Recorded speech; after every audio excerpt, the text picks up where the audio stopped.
Okay, so I haven't done a recording with my voice in it for a while, so let's see how we go. I can imagine this is going to be a big one, just from all the slides I've got racked up. So this is basically, as you can see, it says you were born in a cold prison, about helping anyone who's interested in learning how to recognize their actual current condition, and whether, if you do recognize it and you do get some kind of value out of the information that's here, is it going to inspire you to want to actually start doing something to make sure that you don't stay stuck in it and you get out of it and you start moving towards where freedom actually resides, not where you believe it is, but where it can be discovered. That's the point of this.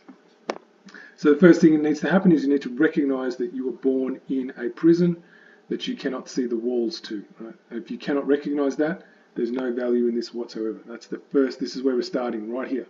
Not the easiest place to start if you're new to this. However, if you are open to learning something you haven't considered before, then there's potentially some value here. So I'm going to start with a quick video to explain the true nature of the human being and what it is that we fail to do when we're captives in a cold prison. The strongest mission in any man's life has to be freedom. Every day, you don't push your life to freedom. You get pushed deeper into the invisible prison you call normal life. All right, so there you have it. That's the starting point. So those things that most people crave, the majority of people, is to be normal. How often do you hear, why can't you just be normal? Well, that's a euphemism for, I want to be comfortable in my enslavement, and what you're saying or doing is upsetting that. So this is the slave, craving more of the same, because that's what they've become accustomed to. That's what they've become used to. And it's that fear of difference. So let's move on, and I'm going to give some definition to the word demoralized. Now, if you've watched my previous video, I did have this defined. You would have seen in front of the image of some, policy enforcement agents. Some people call them police. Mark Passio calls them the cult of ultimate evil. If you understand evil to mean living backwards, so like to devolve instead of evolve, to devolve, then yes, it makes perfect sense that they are part of the cult of ultimate evil. So, demoralized, lack of moral clarity regarding the actions that support and preserve the sanctity of individual rights to self-ownership. The demoralized are driven by a fear of missing out on rewards and/or avoiding suffering, requiring a conscious decision to suppress one's moral compass. So this is the old, if you can't beat them, join them. How many times have you heard that in your life? Right, so that's fear of missing out. If I don't join these people, the ones who are going out of their way to destroy the quality of life, if I don't join them, then all I've got left for me is more suffering. So your choice is made out of fear. That's why people become police officers. That's why they go into the military. They can't recognize that, right? On the surface level, oh no, I'm serving humanity, I'm doing service. But it doesn't take long once you're in there to realize it isn't what you came for. And then you decide whether you stick around, and how many don't leave. Majority don't leave, they stick around because of that fear which they refuse to acknowledge. And until you accept that which is true, then you have no chance to do anything different. All right, so change requires acknowledgement. And the old saying, that which you deny is that which controls you, or that which you resist is what persists. So now let's look into more of what it means to be demoralized. Once a man's morals have been debased, self-evident truths become the enemy, and he will seek to destroy anyone who dares to speak it. Now, I've done this over and over with people who call themselves freedom fighters. I've put things in front of them. They've chosen to come here. I haven't made them watch it, right? They've chosen it. And then they start losing their minds at me, like I'm the devil all of a sudden, because I'm putting up things which goes against, anything that they've attached to, that they've put their heart and soul into as being true. Right? They can't stand that. And so this isn't just the people we call normies. This is across the board. It's the same psychopathy, regardless of where you position yourself in your mind, that you belong in whatever group you believe you belong in. right? That whole categorizing yourself, which is of its own, it's just another mind control tactic. And far too many people fall for that thing of categorizing themselves into a certain group where they identify as a particular thing, like a freedom fighter or a truth seeker or someone who's enlightened or a star seed, all that stuff. They give themselves these terms that now defines them. So now we're going to look at how this works, how to demoralize an individual. And so it says the three pillars of the unholy trinity that demoralize a population into bondage are A, religion, B, money, and C, government. And in that order, that's the trinity. Mark Passio in a second is going to define that for you really clearly, so I'm not going to give too much more time to it. All I'm going to say is that there's a masculine and a feminine, and then there's the child, right? That's part of the trinity, that all trinities are based on masculine energy meets feminine energy, and when there's a balance between the two, when they join together, so that could be just in you, right? When you're balanced in your right hemisphere and your left hemisphere, when they're balanced, what you create has real value and meaning towards the quality of life, right? And that's the child. Now, this is the unholy trinity because it works in the opposition to that. So I'm just going to use one of Mark Passio's slides to quickly just give a definition to religion, so we're all working from the same definition. So, from the Latin verb religare, to tie back, to hold back, to thwart from forward progress, to bind. So any idea that actually gets in the way of you evolving your consciousness is a religion. It could be something as simple as, I've been doing this job for 20 years and now you're going to show me something new. I don't need to learn that because what I've been doing is fine. I don't care if it's going to be more efficient. That's a religion. It could be something as simple as that. Another one could be, well, because I'm a man, it's shameful to cry, right? That's a religion. So just so you understand, it's not just the classic cultural religious ideas, although that's a massive part of it.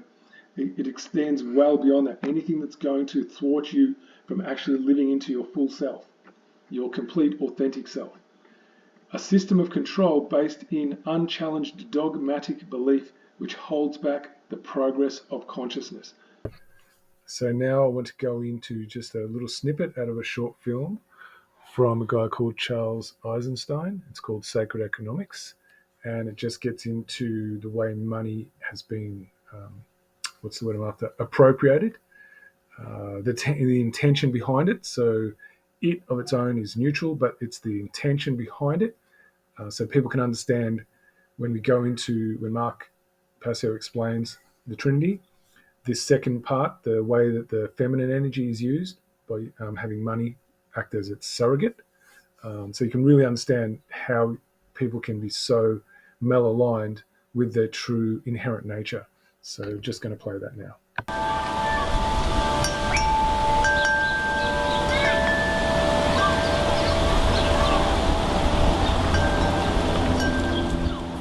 Well, money's an agreement.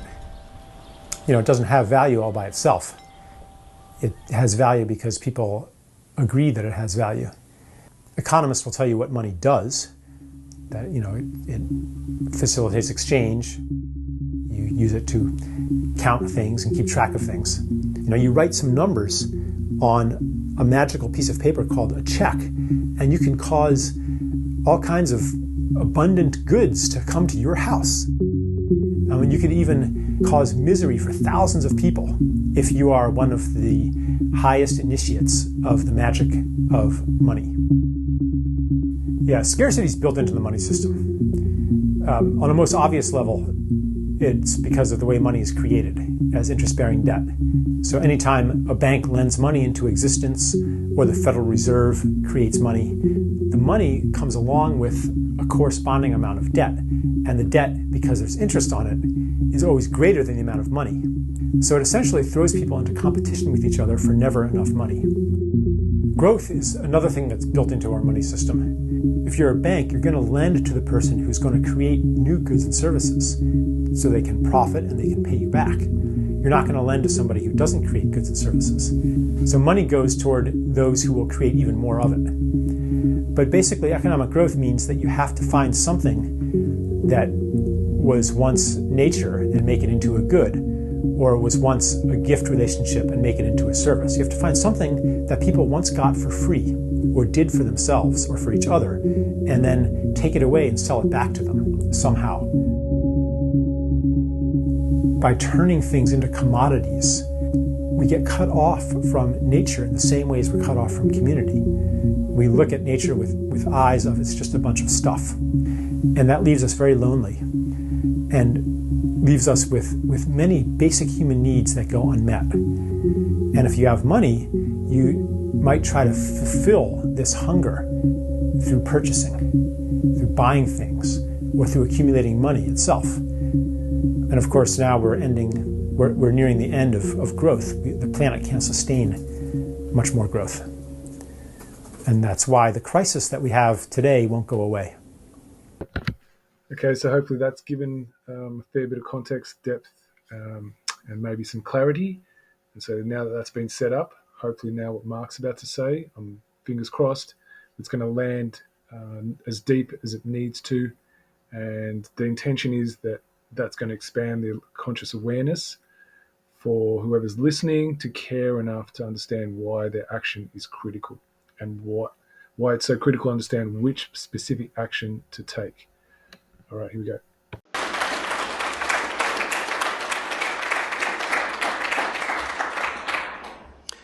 So the first example of the four examples we're going to talk about, Jesus being a dissident. In the allegorical story in the New Testament of Jesus, he was a dissident who opposed the three major institutions of slavery of his day. And incidentally, these three institutions are the three main institutions which still perpetuate human slavery today. Nothing has changed since the day that the story of Jesus was, the time period it was written about. Zero.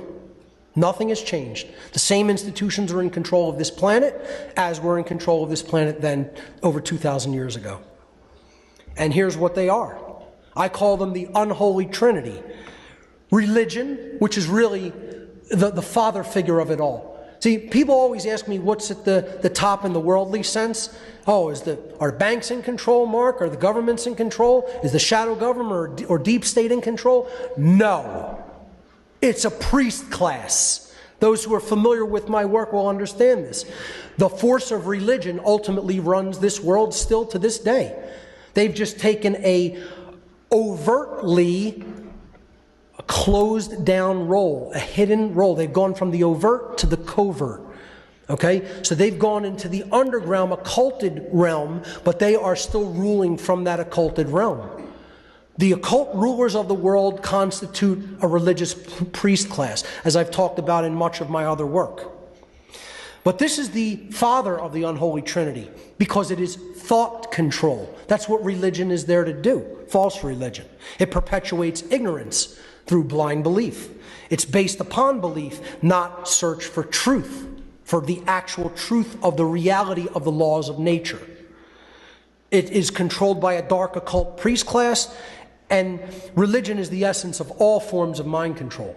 The two things I'm going to be talking about underneath are also forms of mind control and religion. That's why religion is the ultimate force holding back an understanding of natural law and true freedom from humanity.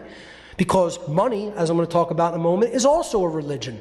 It's the second most powerful religion that there is, besides actual religion itself. The idea of a hardened false belief system in the mind, instead of a search for and an understanding of truth.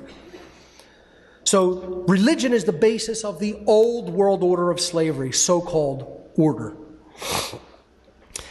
It works with these other two institutions as part of the unholy trinity system. Money is the feminine or mother figure of the trinity because it's about emotional control. Just as religion is about the control of our thoughts, the control of what we care about is directed by the money aspect or the financial aspect of the unholy trinity system of control. How many people continuously emotionally focus upon money? Almost all day, every day. This is what they have. This is what the main motivational force for behavior is in the world. This is what I just talked about in Acapulco at the Anarchapulco conference. Because you have a lot of monetary religionists there. I'm trying to explain to these people who are super gung-ho into the financial sector of things and how they want to, end the Fed and bring in cryptocurrency prosperity. Money is still a form of a religion. This is something that if it controls your emotions and this is what you focus on, instead of performing behaviors for the reason that they are simply the right thing to do, you're falling short of an accurate understanding of truth and morality. And that constitutes religious binding. The monetary system perpetuates apathy for truth. If there's no money to be made in it, why do it? It's the new God to which human beings now entirely devote their care, attention, and energy. I call money the ultimate religion, the ultimate form of a religion. It's the basis for the new world order, the dark new world order, the so-called order, but it's chaos and death. And these two institutions, religion and money, always work together to actually create the death. This is what the allegorical story of Jesus in the New Testament was about, the unholy trinity of religion, money, and government.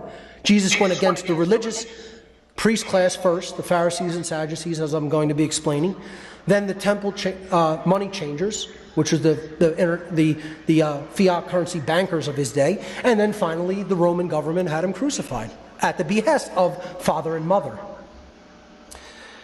So government is the bodily part of the control system because it works through physical means, through their order followers. It perpetuates cowardice because people don't want to speak up and do anything because of the fear of harm that will be conducted upon them by the government agents. It's based upon the erroneous belief in authority. It's the violent enforcer for father and mother, the dark occultists and the banksters. And it is itself the new world order of chaos and death, the dark new world order. Okay, so before I move on, just something popped in my mind about how many people who call themselves freedom fighters still use these things that they believe or they want to call law, and it's some version of some admiralty commercial law. What's that thing that there's like postmaster generals involved in this kind of stuff? But this is now something to do with the legitimacy of how a human being was designed to function. And then they'll use acts and statutes and international criminal courts of justice, rulings that have got to do with these bodies. They'll use all these things. They'll even use quotes out of the Bible, etc., as some form of legitimate law, right? This is the part that is not being understood by far too many in the freedom movement. Because essentially, if you use any version of that, what you're doing is you're granting authority to a fictional body that never was designed to rule over man. It was allowed to exist as an abstract, as a way to organize society where there was just going to be a system in place that was going to be able to give out equitable services, right? That's why it was never meant to be called government, but an administration of services. That's what it was actually meant to be. And if you're doing any version of that, like following any of these things that have been written by man, that have got some legal weight in someone's mind, you are actually part of the problem. And if you want to see someone masterfully dissect and dismember all these fallacies that are not all of them, but a fair few that are still out there today about how the Unidroit Treaty has got validity, this is what we're under right now, all that stuff. If you want to see that masterfully disassembled, then I suggest you go to Locked On Article 61 on YouTube, and you will see episode 73, which is the last one, and it uses the work of Lysander Spooner to masterfully show you, anyone who believes this stuff, if you can make a counter argument to what is in there in a way that's verifiable and self-evident, then by all means go ahead and do it. But I'd love to see the individual that can do the mental gymnastics, that can defy the laws of nature as they actually operate, and someone who actually can understand it and re-express it in a way that's coherent. That's what you'll get if you go onto that site. So again, locked on Article 61, have a look on YouTube, and then look up episode 73, and that'll take it apart for you piece by piece. John does it masterfully. All right, so let's move on to more understanding about what it means to be demoralized. The euphemisms and doublethink that poison the hive mind of an enslaved population. So this is what counts as truth, right? That's how you can tell you're living in a prison colony. Education is a euphemism for indoctrination. Entertainment is hypnotism. Criminals bear titles depicting honour. Look at the judges. What are they called? Your Honour. Magistrates, Your Honour. What about politicians? If you get a title, if you're elected, you are the honourable, right? And how much of it's actually honourable? No. All those people are power-hungry psychos who choose to dominate and control like a parasite would to its host, right? And then they're given the title of Your Honour. So, and any profession where there's some kind of honour given is part of that structure. So that's how you can tell. Everything's inverted, right? Because anything that takes away your freedom to choose and educate yourself and be given the respect that any knowledge that's handed to you is actually verifiable, anything that works against that, that is an inversion of reality. And so that's actually part of a criminal structure. So you can go right across the board and you look at any man-made institution, all of them. Any which one you want to pick is all part of it. And as you said at the bottom, lies become truth. Now let's look at some of the other symptoms that come from a demoralised population. I haven't listed all of them because I ran out of space, but here's some sort of critical ones. That overwhelming majority of people, I'd say 99.99, are disconnected from and are destructive to nature. Right? If you don't believe you are, you're obviously not paying attention. The next one, families range from fractured to homicidal. Now, there's so many examples I've seen of people say, I live in such a peaceful family, we all got along, we're really bonded and connected. No, not you. That means you do not understand what the true meaning of that word is.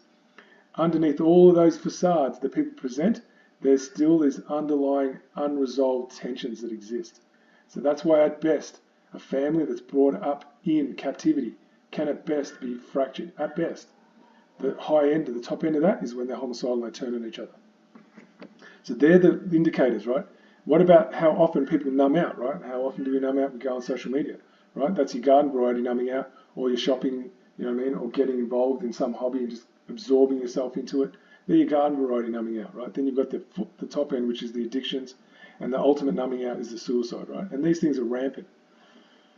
Then you've got the delinquent, disengaged teenagers, and they're obsessed with self-indulgent pleasures, right? You show me one who isn't. Right? These are all signs, right? They're already trained, getting ready, to be this so-called adult, which is totally disconnected from reality as it operates, because they're lacking a real understanding of how we are just an aspect of nature. And if we do anything else other than work in alignment with the natural flow of life, then we are actually imprisoned, not only in our minds, but in our behavior. And then you've got how big is appearance management, right? And politeness. Like how much of the culture is all about that. You look at social media, it's all about people presenting this ideal life, right? And which doesn't exist in nature. I've seen it happen before my own eyes. I've seen like a mother tear her children to shreds, and the next second she goes, okay, let's all get a picture. And they all smile and all happy for the camera. Like, I'm just mind blown that this is an actual thing that's so prevalent. And then what about this one? This is massive. Duty and obligation are perceived as virtuous. This is everywhere, like a birthday party. That's duty and obligation. Christmas, duty and obligation. Mother's Day, duty and obligation. Just simple things. Everyday experiences, duty and obligation, right? And then that leads to what? Order following. And how many people in the population just follow orders, right? Politicians' orders are called law, but they're not. They're not actually law. It's just something they scribble on paper. They have a really messed up ritual where they argue and bicker. And then all of a sudden, this is now something that's virtuous to follow, right? You think about the insanity of that. And then we live in this permanent duality of reward or punishment. There's only two ways to live. You're either going to get rewarded, as one way to get you to do what you want, what someone else wants, or you're going to be punished, right? And that's win or lose. What do you think sports all built around? That's all about who's winning and who's losing. Have we all come down into this reality to be better than another living expression of ourselves? Is that the highlight of what life's meant to be about? You know, how many people really ask themselves that question? And then how many people that live in a prison colony that are totally demoralized are terrified of truth and to take personal responsibility? Because if we weren't, we'd never believe in giving someone else authority that doesn't exist in nature. We'd never do it. So they're just some key things to look at as to how we come to this space where we're totally demoralized and we live in a prison colony. So if you're at the point where you're looking to see what you can actually do, where you can find your bearings, your Northern Star, on that which exists in reality, there's a website I want to point you to start your journey. If that's where you are, if you have some level of knowledge, this is the place where you can get some more finishing knowledge and actually some specifics on what action to take.